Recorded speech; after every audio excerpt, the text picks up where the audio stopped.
오만전 이후에 가장 많이 나오는 이야기 중에 하나가 공격 작업에서 손흥민과 이강인에 대한 의존도가 과도하게 큰 것이 아니냐, 일명 해조 축구를 하는 것이 아니냐일 텐데, 이 해조 축구에도 크게 두 가지 유형이 있습니다. 첫 번째 유형은 일단 선수들이 개인 역량을 발휘할 수 있도록 전술적인 틀을 만들어 놓고 그 전술적인 틀 안에서 선수 개인이 개인 역량을 잘 발휘하느냐 못하느냐에 따라서 경기 결과가 결정되는 그런 전술이 있고, 두 번째는 그런 전술적인 틀을 만들어 놓지 못한 상태에서 선수들이 정말 말 그대로 개인 역량으로 경기를 뒤집는 그런 두 가지의 유형이 있거든요. 그런데 홍명보 감독은 비판을 받는 것 중에 하나가 아무래도 후자에 가깝기 때문이에요. 왜 그러냐? 일단 첫 번째 유형을 생각을 해보면, 예를 들면 이런 겁니다. 우리가 아시아에서 상대팀을 상대할 때는 밀집 수비를 상대할 수밖에 없어요. 그리고 이 밀집 수비를 상대할 때 당연히 공간이 많이 발생하질 않죠. 그러다 보니까 예를 들면 이강인 쪽에서 먼저 볼을 잡게 만들고, 이강인뿐만 아니라 뒤에 있는 풀백, 그리고 황인범, 그리고 공격수들까지 순간적으로 이강인 지역으로 모여들면서 상대 수비를 한쪽으로 쏠리게끔 만들어 놓는다. 그리고 그 순간 이강인의 개인 능력을 활용해서 이강인이 이 좁은 공간에서 볼을 지켜내는 데 성공을 하고, 반대편에 있는 넓은 공간을 만들면서 손흥민에게 이강인의 개인 능력을 활용해서 방향 전환을 한다. 이게 뭐 말 그대로 아이솔레이션 전략이잖아요. 그리고 여기서 손흥민이 넓은 공간에서 볼을 잡았을 때 여기서 손흥민의 개인 역량으로 돌파를 할 수 있느냐 없느냐, 1대1 상황에서 득점을 만들 수 있느냐 없느냐, 여기서 팀의 운명이 결정된다. 이런 방식으로 이제 하는 게 기본적으로 전체적인 틀이 갖춰져 있는 해조 축구의 유형이라고 할 수가 있겠죠. 저기서 이강인의 볼 소유 능력이라던가 손흥민의 넓은 공간에서의 파괴력, 이게 없다면, 이 개인 역량이 없다면 저 전술이 통하지 않을 뿐더러 그 개인 역량에 의해서 경기 결과가 좌지우지되기 때문에 어느 정도 선수들의 개인 역량에 기반한 축구지만 여기에 전술적인 틀 자체는 그래도 갖춰져 있잖아요. 그런데 어제 경기에서 볼 수 있었던 게, 일단 홍명보 감독도 팔레스타인전에서의 실패가 아무래도 크다 보니까 어제는 본인도 본인이 가지고 있는 전술적인 실험을 했었죠. 어떤 시도를 했었냐? 손흥민과 이강인을 모두 가운데에 밀집을 시킵니다. 그런 다음에 이명재와 서령우가 높게 올라왔죠. 그리고 박용우가 가운데로 내려오든 아니면 뭐 오른쪽이나 왼쪽으로 내려오든 한 칸 내려오면서 3백을 만들었습니다. 그래서 좌우 풀백이 높게 올라가게끔 일단 만든 거거든요. 그리고 여기서 중요한 건 어쨌든 이강인, 황희찬, 손흥민, 오세훈 4명의 선수가 가운데 뭉쳐 있으니까 딱 이 전형을 만들면서, 특히나 이재성이 아니라 황희찬을 투입한 것도 앞쪽에서 황희찬이 달려나가면서 이 4명의 선수가 쭉 달려나가다 보니까 상대 수비가 부담을 느끼는 과정에서 손흥민, 이강인, 오세훈, 황희찬 이 4명의 선수를 모두 붙잡는 데 실패하는 순간 우리가 공간을 확보하게 되는 거잖아요. 예를 들면 이런 장면이죠. 이 장면을 보면 좌우 풀백인 이명재와 서령우가 높게 올라가 있는 상태고요. 이때 가운데 손흥민, 황희찬, 이강인 3명의 선수가 있죠. 그리고 앞쪽에 오세훈 선수가 있어요. 이 4명의 선수가 중앙에 밀집하면서 여기서 이제 오만 수비를 당황하게 만드는 건데, 이때 분명히 통하는 장면도 있습니다. 이 장면도 보면요, 이명재가 측면으로 올라오면서 수비를 한 명 끌고 나오죠. 그 순간 중앙에 있었던 황희찬이 뛰어갑니다. 그러니까 황희찬을 따라서 상대 수비가 황희찬을 마크를 하게 되는데, 그 순간 가운데 있는 손흥민에게 넓은 공간이 납니다. 그래서 손흥민에게 패스를 건네주면서 손흥민을 순간적으로 오만이 놓치는 장면이에요. 이런 장면도 있었고, 이 장면도 마찬가지죠. 이 장면을 보면 이번에는 앞쪽에 있는 오세훈이 뛰어들어가면서 수비를 일단 뒷걸음질 치게 만듭니다. 그러니까 요 가운데에 공간이 났어요. 그리고 공간이 나는 순간 손흥민과 이강인 2명의 선수가 같이 이 공간으로 뛰어들어가요. 그리고 이 공간으로 패스가 넘어올 때 먼저 이강인에게 패스가 가니까 이강인 쪽에 수비가 순간적으로 쏠리죠. 근데 그 순간 옆에 있는 손흥민이 있으니까 이강인이 볼을 잡자마자 손흥민에게 넘겨줍니다. 근데 손흥민이 볼을 잡을 때는 다시 손흥민을 향해서 오만의 수비가 달려들 때 이번엔 오세훈이 공간이 나게 되고, 오세훈에게 손흥민이 패스를 보내주면서 차례차례 오만의 수비를 무너뜨리면서 오세훈에게 넓은 공간이 나요. 이 장면도 보시면 이강인과 손흥민에게 수비가 쏠리다가 오세훈에게 넓은 공간을 내주고 있는 걸 볼 수가 있죠. 그래서 요런 이제 전술적인 포인트로 어제 득점을 실제로 만들어냈습니다. 황희찬 선수의 득점 장면이 나올 때도 보시면 이명재 선수가 올라가면서 수비를 본인에게 끌어당기고 있죠. 그리고 끌어당기니까 자연스럽게 안쪽에 있었던 손흥민에게 공간이 납니다. 그리고 가운데에 지금도 보시면 손흥민, 황희찬, 이강인, 오세훈이 있죠. 여기서 일단 이강인을 한 명이 막고 있고 그리고 황희찬을 한 명이 마크를 하고 있고 그리고 오세훈이 앞으로 달려나가니까 수비 라인이 뒤로 뒷걸음질을 치고 있어요. 근데 이 순간 손흥민 선수에게 공간이 나니까 손흥민이 공간이 나면서 몰고 들어가다 보니까 여기서 황희찬과 손흥민 그리고 오만의 미드필더 한 명이 2대1 상황의 구도가 만들어집니다. 그리고 여기서 손흥민이 가운데로 들어올 때 미드필더가 손흥민을 마크하러 달려나갈 수밖에 없는데 그 순간 황희찬을 순간적으로 놓칠 수밖에 없는 이런 상황이 나오죠. 그리고 여기서도 이강인에게 한 명이 붙어있기 때문에 황희찬을 견제할 수가 없고 오세훈이 수비를 끌고 들어가고 있기 때문에 이 앞 공간이 나오는 거죠. 그래서 이 장면에서 손흥민이 황희찬에게 볼을 보내줬을 때 황희찬이 볼을 받아서 순간적으로 돌아서면서 이 공간에서 슈팅을 해서 득점을 만듭니다. 분명히 요런 이제 그 황희찬 선수의 활용법 그리고 분명히 이렇게 손흥민, 황희찬, 이강인을 가운데에 밀집시켜서 상대 수비에 혼란을 주는 이 아이디어 자체는 나쁘지 않았어요. 분명히 득점도 나왔었고 그런데 이게 한 20분, 25분 정도 유지가 되다가 그 다음부터는 오만이 어느 정도 적응을 하고요. 적응을 한 거 플러스 우리 선수들의 체력이 떨어지다 보니까 가운데에 손흥민, 이강인, 황희찬이 쏠려 있어도 여기서 움직임이 적어지기 시작해요.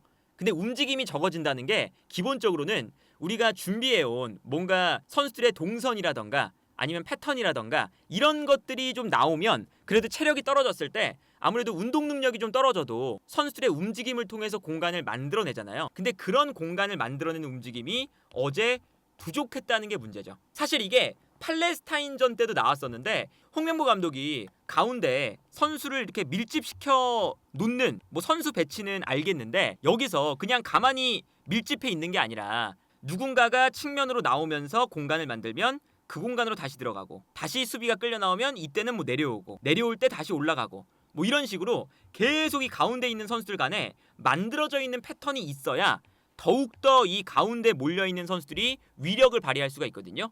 근데 어제 경기도 보면 잠깐 좋았을 때가 선수들이 너무 중앙에 많이 뭉쳐 있으니까 오만이 당황했을 때는 초반에 나쁘지 않다가 시간이 지나면서 중앙에 모여있는 선수들이 서로 간의 유기적인 움직임이라던가 공간을 창출하는 이런 모습이 없다 보니까 점점 더 어떤 현상이 발생하냐면 오만의 수비가 중앙에 계속 밀집을 하면서 나중에는 그냥 모든 것을 포기하고 요 앞 공간에 모든 선수가 몰려 있었어요. 근데 그러다 보니까 아무리 이강인, 황희찬, 손흥민이라고 해도 요 공간에서 좋은 볼터치라던가 좋은 공간을 찾기가 어려워졌죠. 심지어 후반전에는 여기서 오세훈 선수가 가지는 역할이 앞쪽으로 이제 부딪혀주면서 공간을 좀 만들어주는 거거든요. 근데 상대의 밀집 수비가 있는데 오세훈을 빼고 이재성을 넣습니다. 그래서 황희찬, 이재성 이렇게 황희찬 선수가 원톱이 됐었죠.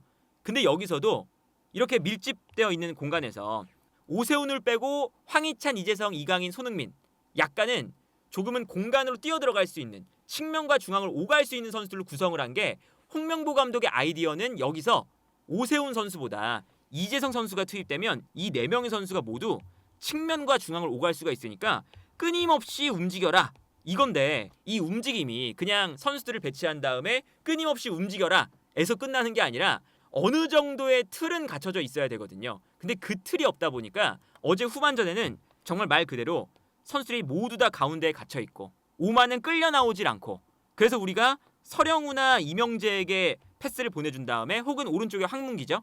황문기나 이명재에게 패스를 보내준 다음에 여기서 크로스를 올렸어요. 근데 우리가 오세훈을 빼고 신장이 비교적 크지 않은 선수들로 가운데 있는 선수들이 구성되어 있는데 이 안쪽으로 움직임이 부족하니까 단순하게 크로스만 올리면 여기서 굉장히 답답한 현상이 발생을 할 수밖에 없는 거죠. 이 장면을 보면 우리 선수들이 지금 가운데에 수많은 선수들이 몰려 있습니다. 그러다 보니까 오만의 그 수비적인 위치를 보면 측면 공간은 약간 버려두고 가운데에 거의 밀집해 있죠. 그래서 전체적으로 봤을 때 오만의 수비가 요 가운데 공간에 밀집을 해 있어요. 우리의 4명의 공격수들만 안쪽에 덩그러니 놓여 있죠. 그러다 보니까 이 안쪽으로 볼을 보내주고 싶어도 볼을 보내주기가 힘들어지는 거죠. 그래서 이 장면도 보면 황인범 선수가 볼을 끌고 올라가고 있습니다. 근데 이 안쪽에 이재성, 손흥민, 황희찬, 이강인이 있는데 오만의 수비에 완전히 갇혀 있으니까 이 공간으로 패스를 주기가 어려워요. 애초에 패스가 들어가다가 끊길 수도 있고 들어가서 받았을 때도 받은 다음에 돌아서는 과정이 힘들어질 수밖에 없겠죠. 그래서 결국에는 황인범 선수가 볼을 끌고 올라오다가 측면 지역으로 볼을 넘깁니다. 그리고 측면 지역에서 수비 라인 바깥에서 이제 볼을 넘긴 다음에 여기서 이제 오만의 수비 라인이 가운데만 지키고 서 있고 측면으로 끌려나가지 않으니까 결국에는 크로스를 올려요. 근데 크로스를 올릴 때 가운데 있는 선수들이 손흥민, 황희찬, 이강인 3명의 선수인데 이 선수들이 안쪽에서의 크로스에 강점이 있지 않다 보니까 여기서 이제 문제가 생기는 거죠. 반대편에서도 마찬가지인데 이번에는 황문기 선수가 반대편을 바라보고 있고 이강인, 이재성, 황희찬, 손흥민이 있습니다. 근데 여기서 오만의 수비가 가운데 밀집해 있는데 크로스를 올려봐야 오세훈이 빠져나가 있는 상황에서 키가 큰 선수, 제공권 싸움에 가능한 선수가 없는데 크로스가 올라가는 거예요. 그러다가 우리가 득점 나온 장면 보면 이런 모습이 나옵니다. 그러니까 이게 기본적으로 크로스를 올려도 누군가 수비를 끌어낸 다음에 크로스를 올리던가 이런 게 돼야 되는데 그런 장면이 안 나온다는 거죠. 그래서 우리가 그 어제 두 번째 골이 나왔던 장면을 보면 손흥민과 이강인 두 명의 선수가 일단 오만의 수비에 삥 둘러싸여 있습니다. 삥 둘러싸여 있고 주변에 있는 선수들이 이 모습을 일단 지켜보고 있었어요. 근데 여기서 그렇게까지 이 선수들이 활용이 안 되고 정말 말 그대로 이 안쪽에서 손흥민과 이강인 두 명이서 만들어냅니다. 이 다음 장면을 보면 손흥민 선수가 볼을 끌고 들어오다가 이강인에게 주거든요. 그럼 이강인이 볼을 잡아서 이강인의 이제 원맨쇼가 펼쳐지죠. 손흥민은 약간 이 공간을 향해서 뛰어가고 이강인이 수비가 하나 둘 셋 넷 네 명이 뭉쳐 있는데 여기서 빙글빙글 돌면서 볼을 지켜내요. 그러면서 볼을 빼앗기지 않고 계속 일단 볼을 몰고 들어갑니다. 그리고 이때 수비가 하나 둘 셋 넷 네 명이 이강인에게 달라붙었는데 볼을 못 뺏으니까 당연히 주변에 공간이 나게 되죠. 그리고 손흥민 선수가 이 공간으로 약간 좀 빠지니까 여기서 이강인이 손흥민에게 툭 내줍니다. 이강인의 개인 역량, 공간을 만드는 전술은 부족하고 홍명보 감독의 해조 축구가 약간 이런 식이었어요. 공간을 어느 정도 만들어준 다음에 거기서 이강인과 손흥민의 개인 역량이 발휘가 되는 게 아니라 전술적으로 공간을 만들어내지 못한 상태에서 밀집되어 있는 공간에 정말 이강인과 손흥민의 차력쇼에 가까운 이강인이 4명을 끌어놓고 손흥민에게 패스, 손흥민이 볼을 잡을 때 볼을 잡는 순간 일단 수비가 한 명 달라붙습니다. 근데 여기서 손흥민 선수가 약간 이 이강인 선수의 볼을 흘리는 동작을 가져가면서 여기서도 볼을 터치할 때 발 뒤꿈치로 터치를 했죠. 그러면서 수비수 한 명을 일단 본인의 개인 역량으로 무너뜨려요. 무너뜨린 다음에 돌아섰는데 돌아서자마자 오만의 수비가 달려들죠. 왜냐하면 이 가운데에서 수비수들을 분산시키거나 이런 작업을 못했어요. 그러니까 예를 들면 뭐 앞쪽에 한 명의 선수가 이 공간에 붙어 있다가 손흥민이 볼을 잡을 때 약간 앞쪽으로 뛰어가면서 수비를 뒤로 물러나게끔 만든다거나 이런 동작이 하나도 없습니다. 그래서 손흥민이 이강인의 볼을 받아서 돌아섰는데 상대 수비수들이 손흥민에게 달려들 수 있는 최적의 상황이 만들어져요. 모든 선수가 달려들었죠. 분산이 안 되니까, 공간을 분산을 못 시키니까요. 그런데 여기서 손흥민이 이 볼을 몰고 들어가다가 정말 손흥민의 개인 역량에 의한 슈팅, 득점이 나옵니다. 이거는 해조 축구를 했을 때 이 해조 축구도 전술적인 역량이 있는 해조 축구가 있고 전술적인 역량이 부족한 해조 축구가 있는데 어제 경기는 정말 말 그대로 이 장면을 봤을 때 아무도 손흥민을 도와주지 않고 있었어요. 주변에 이강인 혼자 들어가서 이강인이 들쑤셔 놓고 손흥민에게 패스하고 손흥민이 밀집 수비 공간에서 킥력 한 방으로 마무리하는 이런 패턴이었거든요. 상대 수비가 아무도 분산이 되어 있지 않고 중앙에 이렇게 밀집해 있는데 이 공간에서 정말 우격다짐으로 넣은 골에 가깝다.